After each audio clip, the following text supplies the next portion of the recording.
Principal.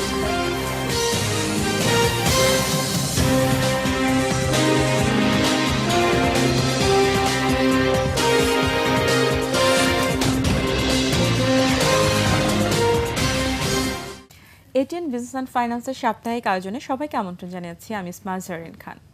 দর্শক, আজ আমরা আলোচনার বিষয় রেখেছি industrial waste water management in economic zone. আজকে আমরা তিনজন অতিথিকে আমাদের মাঝে পেয়েছি। শুরুতে পরিচয় করে দিয়েছি। আমাদের সাথে রয়েছে পবন চৌধুরী, নির্বাহী চেয়ারম্যান সচিব, বাংলাদেশ অর্থনৈতিক অঞ্চল কর্তৃপক্ষ; সীমা মাঙ্গি, adviser 2030 water resource group; Bastian Morman, Head Asia and Middle East. My first question, Mr. Bastian, please provide a brief background of 2013 Water Resource Group and its objectives. This interview, 2030 Water Resources Group is an organization that helps develop new solutions to the water challenges.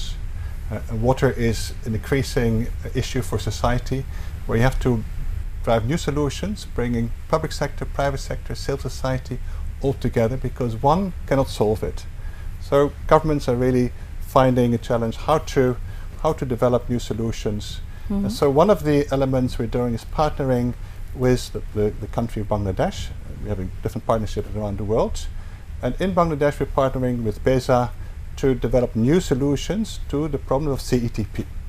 So the solutions are linked to finance, the solutions are linked to maybe policy, the solutions are linked to knowledge, the solutions are linked to collaboration, how different stakeholders can come together and develop the solutions for the CTP, the Central Effluent Treatment Plants in Bangladesh. So this initiative started about 8 years ago when a few global organizations came together, World Economic Forum, International Finance Corporation, a few corporates, also a few governments, came together and said, how can we help governments develop those solutions? So why you want to help for BEJA or economic zone? Why this reason? Well, because actually setting up CTPs is not easy. If the CTPs is a very complex investment within economic zones. And you need to find the right operators, you need to find the right risk mitigations. Because CTP, you are processing the water from different industries that are bringing the wastewater into the facilities. And then, so who's going to finance these facilities is the biggest question. It's the number one question. Is the government going to finance it? Is the private developer going to finance it? Is the CTP operator going to finance it? And that question relates to the risks that the investor is occurring. So the question is really how can you introduce models, new models of investment, where there is a fair compensation for an investment, with a good return for the investors, and that's the solutions we're trying to develop jointly with the business. So who is the main financer? The main financer will be the financial markets, investors, and or the government. So it's not one. So major investor is government or individual private organization? It has to be a blend between the two. Okay. It has to be a blend. And that's one of the interesting opportunities working with BESA. So it's a PPP, public-private partnership? Exactly, yeah. It's a PPP formula. And there are different models that can be applied depending whether the CTP is within the BESA zones or whether the CTP is within the private zones. So different models for different circumstances. And so helping to develop the models is our biggest reason for partnering with BESA. I think she's interested about to know about the role of IFC, World Bank, ADB, whether they can help financing this kind of initiative. Yes, that's true. So the financing will come from different sources depending on what sort of financing is required. So IFC, for instance, is financing private sector. So if private sector investors are there to set up CTPs, and if they need financing, they can come to the IFC and discuss if IFC can provide financing for their investment programs. It will really depend on a case by case, whoever is the investor, and if that investor then wants to work with IFC. And so that's, I think, more on a project by project or on a company by company basis. Yes. I think it's a very good question whether we can maybe reach out to an ADB or World Bank for sort of a larger facility, which would be available for multiple of these investors. Yeah, whether a fund can be created. Exactly, yeah. Some fund which can also share in the risk. So it's not that that fund will provide all the financing. I think that fund then can be a catalyst in getting financing from the investors, from commercial banks. So eventually one of the objectives of the 2030 WIG is, can we unlock financing from non-traditional sources? Okay. So the water sector usually is financed by governments. Can we get also financial markets and capital markets to come and invest in water solutions? So a blended structured finance has to be the solution also for the CTPs in Bangladesh. Chaudhuri, how will economic zone be operated to make environment-friendly manufacturing process? What will be the guideline for investor in economic zone? We are working to establish 100 economic zones by 2030. This is a huge initiative by the government of Prime Minister Sheikh Hasina. Because you know that about 2.5 million people are entering into the job market every year. We need to make a huge, create huge opportunities for their employment. Otherwise, it might lead to a very anarchic situation, because every year, you see, every year 2.5 million youths are entering into the job market, and how many of them are getting actually properly employed? So we need investment, huge investment from the domestic sector and also from abroad, that we call FDI. But this industrial initiative of huge industrialization definitely will create some pressure on the environment. That is the area we need to cooperate with 2030 Water Resources Group. And we know that we have only one country to live, and we cannot leave the environment contaminated, polluted with these industries to be set up in the economic zones. Mr. Bas was telling about water solutions. Yes, this is not only. But I interrupt with you.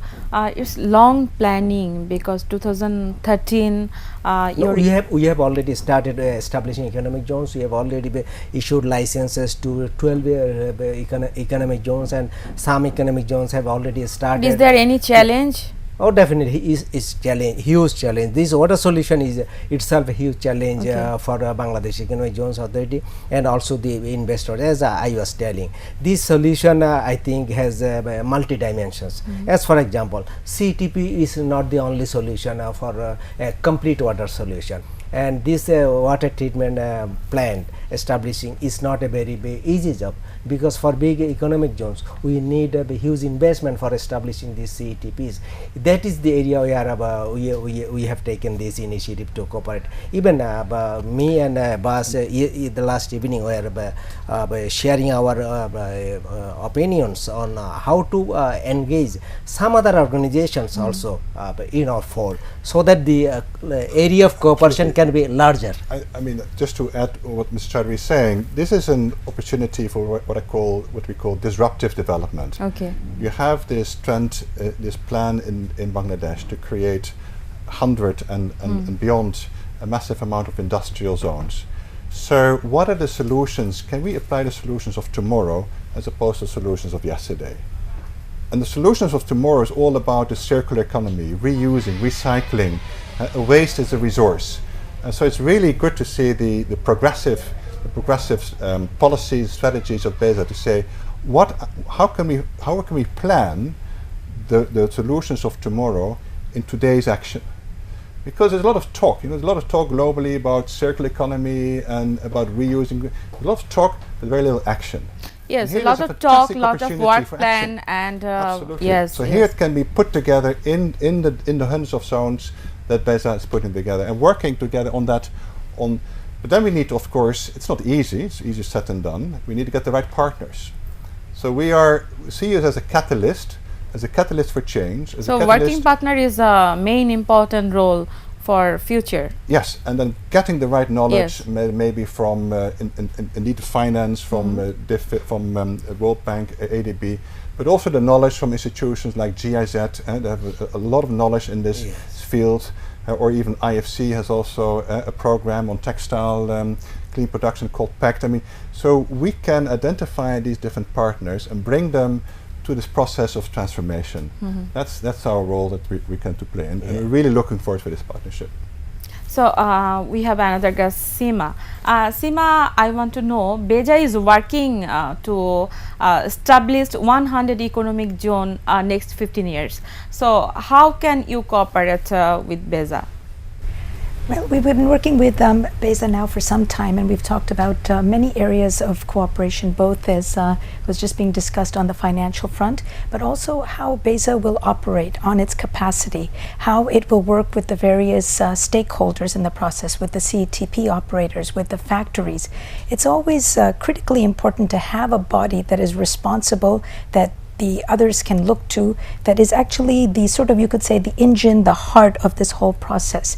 And when you look at other countries that have successfully set up economic zones, that have put in their environmental regulations in place, there is always a lead ministry that is in place, but usually there's also some type of a body that has been created, as was the case of BESA through the Prime Minister's office, that can serve as sort of the area that where we can go for the licensing, the area where the environmental assessments need to be undertaken, that you have the support there, that you have the technical staff there, that you have the sort of the answers to all these questions that they have. All international economic zone, how they work. Yes, yes. There's usually there's if you look within economic zones and you see the various institutions, the ministries, the entities that are involved, it's quite a complicated framework. But within that, you need one type of coordinating body that is issuing the licensing, that is coordinating with the respective department or ministries of environment on the regulation, on the monitoring, that is looking at the financial issues, that is has oversight of that. So there's many areas here. One is just as serving as the resource point to go to. One is the entry of when you want to set up a zone for the CTP operators that need to get information. This is sort of a one-stop that you need for all fronts. But why you and IFC, why you were interested for industrial or wastewater management? Why? What is the reason behind it? I can answer it? the question. We have a partnership with the government of Bangladesh, which was started last year. Actually, the partnership got gazetted, and we have a steering board between the WRG and the government of Bangladesh, including representatives from private sector and from civil society, which is chaired by the cabinet secretary. And so in that partnership, there's three areas that we collaborate.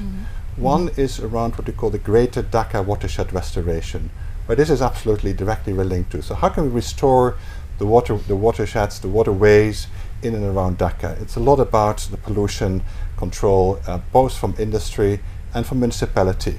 And so here we're looking at avoiding future pollution. It's extremely important. We have other initiatives that we look at the current pollution. We also have activities on agri-water. I won't dwell on that, and governance.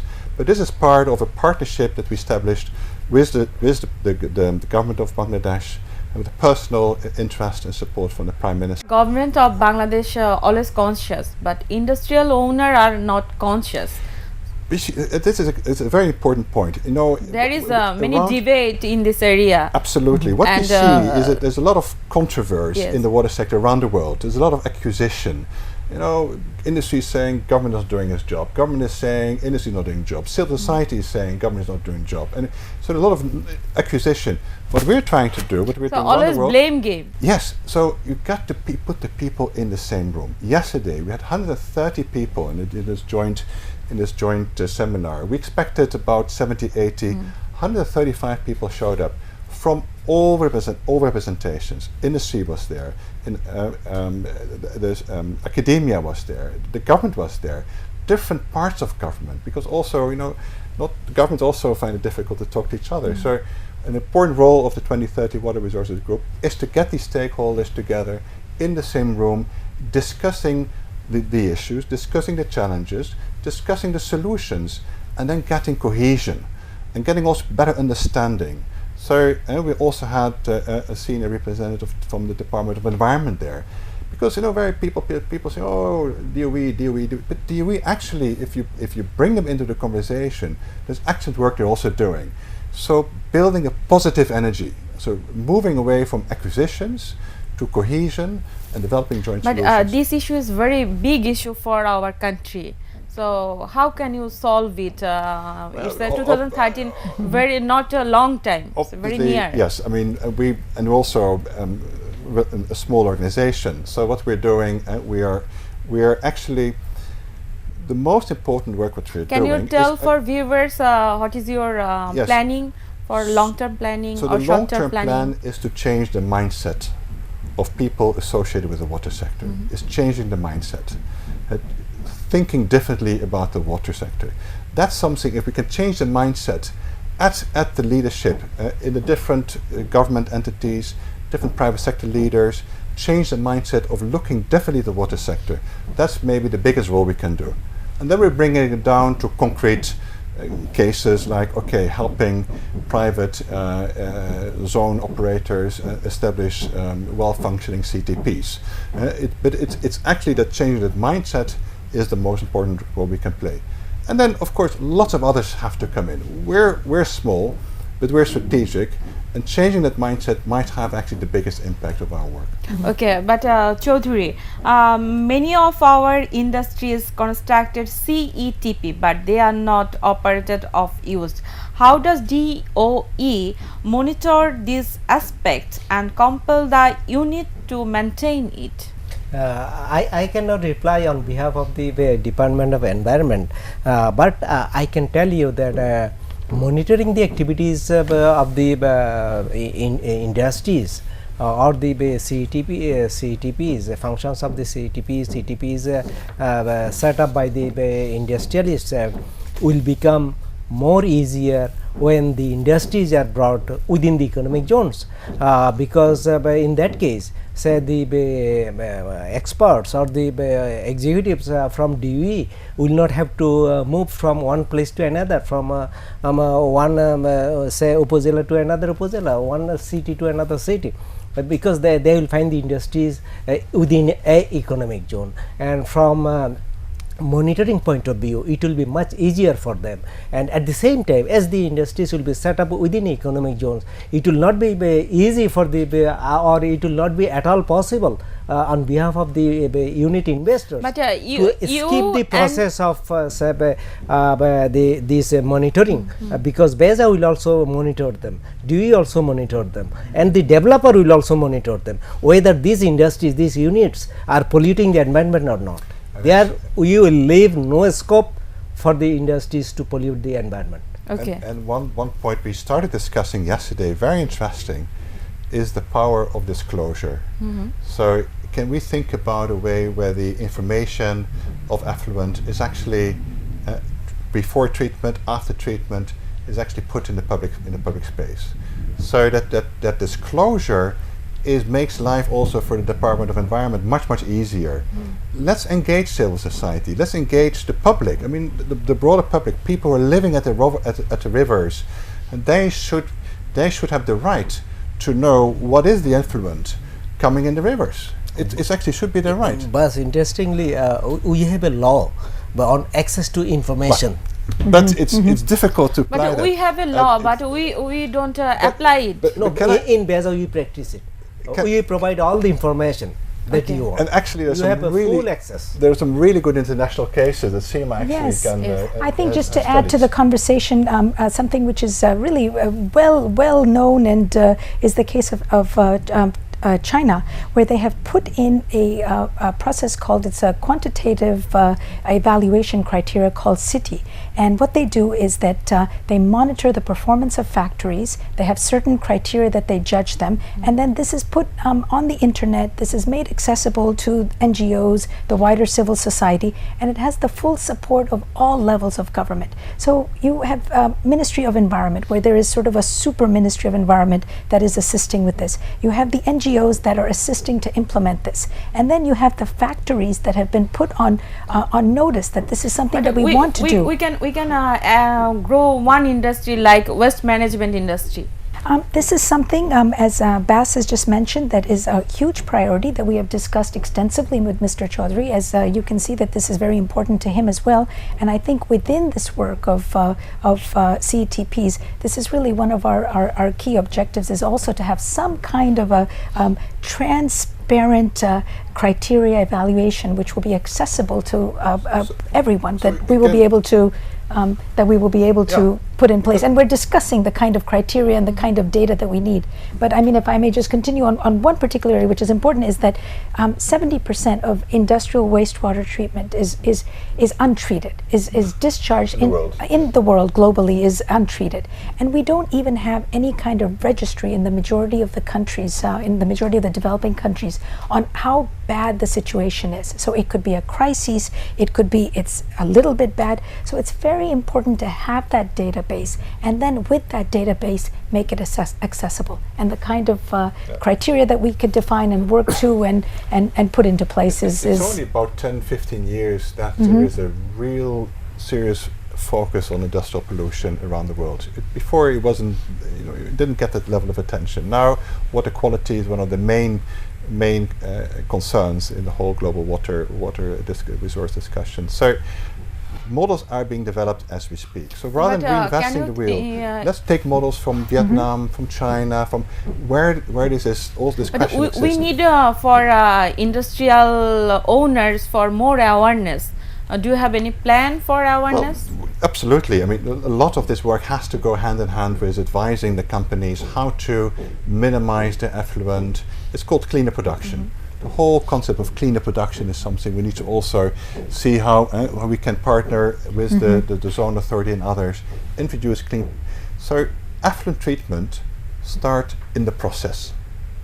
It starts in the process. So how people are operating is a starting point. Yeah, if you allow me, Mr. Bas, actually this issue of making your industries green, making your zone green, and making your products clean, it's in the best interest of the investor.